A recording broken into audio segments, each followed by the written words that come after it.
Jumpa lagi. Oke, pada kesempatan kali ini saya akan membahas belajar servis handphone ya. Pada dasarnya belajar servis handphone itu terbagi menjadi dua bagian. Yang pertama adalah hardware dan yang kedua adalah software ya. Untuk hardware sendiri biasa disebut sebagai perangkat keras atau bagian fisik pada suatu handphone ya. Sedangkan software itu biasa disebut sebagai perangkat lunak atau program dari suatu handphone ya. Biasanya tidak akan jauh dari flashing ya. Jadi di sini saya tidak akan membahas banyak tentang software ya, karena software sendiri itu cakupannya di dunia servis handphone itu tidak banyak ya. Biasanya tidak akan jauh-jauh dari yang namanya flashing, pengisian data ke IC MMC ya. Jadi di sini saya lebih membahas tentang hardware ya. Untuk hardware sendiri seperti yang saya bilang tadi, itu bagian fisik dari suatu handphone ya, seperti LCD, lalu ada casing, ada baterai ya. Dan kalau kita bongkar handphonenya itu kita akan bertemu mesin seperti ini ya. Jadi ini adalah mesin Samsung. Dan ini pun semuanya itu adalah hardware ya. Jadi seperti yang saya bilang tadi, adalah hardware adalah bagian fisik dari semua handphone. Di sini saya akan berbagi dasarnya komponen-komponen handphone. Jadi saya tidak akan membahas lebih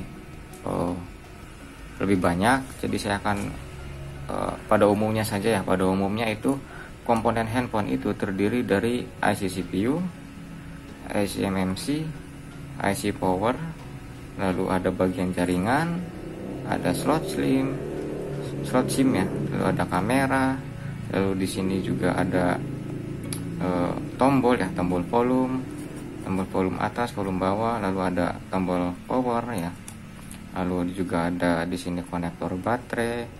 Di sini yang saya cabut juga ini adalah konektor cas ya. Untuk fungsinya sendiri, IC CPU itu berfungsi sebagai otak ya, otak dari handphone ya. Jadi semakin bagus CPU-nya atau prosesornya, itu maka kinerja handphone itu semakin cepat ya, dan biasanya tidak mudah panas ya. Lalu di sampingnya itu ada IC MMC. Untuk IC MMC sendiri itu berfungsi sebagai penyimpanan internal ya. Simpelnya adalah penyimpanan internal. Jadi ketika penginstalan aplikasi, intinya penyimpanan foto ya, selain penyimpanan eksternal, itu ini adalah penyimpanan internal ya. Jadi ketika melakukan flashing pun itu masuknya ke IC MMC ya. Jadi di sini IC MMC, lalu ini yang saya cabut adalah IC power ya. Untuk IC power itu sebagai pensuplai tegangan arus listrik ke semua komponen handphone ya. Jadi komponen handphone itu disuplai oleh IC power, dan IC power ini mendapat tegangan arus listrik dari baterai ya, dari baterai. Lalu di sini juga ada area jaringan, tentunya ya berfungsi sebagai penerima jaringan dari provider ya. Lalu juga ada konektor cas, ini konektor cas untuk pengisian data, untuk pengisian baterai ya. Ada SIM ya, terus ada tombol-tombol power ya, ada kamera. Itu secara umum komponen handphone ada yang seperti saya tadi bilang ya. Jadi tidak terlalu banyak ya kalau secara umum. Dan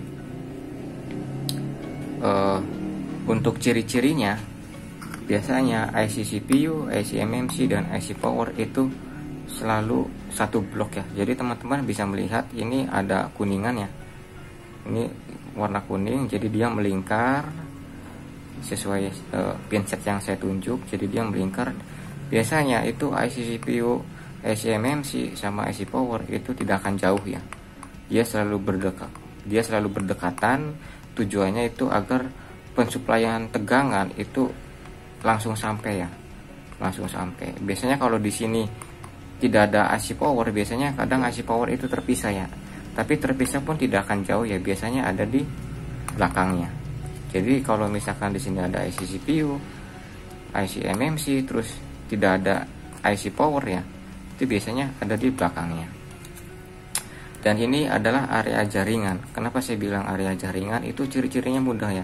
Di sini ada switch antena ya. Ini antena. Biasanya kalau ada gambar seperti ini ya, atau sorry bukan gambar ya, bentuk seperti ini, itu adalah switch antenanya. Jadi ini biasanya area jaringan ya. Area jaringan ada IC PA, IC RF, jadi di sini semuanya. Di sini saya tidak akan membahas satu persatu, jadi saya akan membahas lebih pentingnya saja ya. Kalau misalkan sinyal tidak ada, berarti permasalahan ada pada area jaringannya. Untuk area jaringan sendiri itu adanya di blok ini ya. Untuk di semua handphone itu sama ya. Biasanya ditutup kaleng ya. Kalau ditutup kaleng ya sama saja. Kalau misalkan dibuka kalengnya terus terlihat IC CPU, berarti di situ juga ada IC MMC dan IC power ya. Untuk jaringan pun sama ya.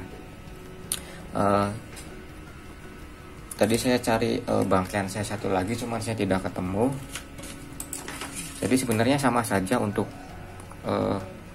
komponen-komponen handphone pada semua tipe handphone ya. Untuk ciri-cirinya itu hampir semuanya sama. Jadi untuk IC power, IC CPU, IC MMC itu tidak akan jauh. Dan untuk area jaringan juga itu sama ya. Untuk area display ya juga sama. Dan ini adalah bangkean Samsung Galaxy V ya, kalau nggak salah. Saya sedikit lupa ini karena sudah terlalu lama ya saya simpen.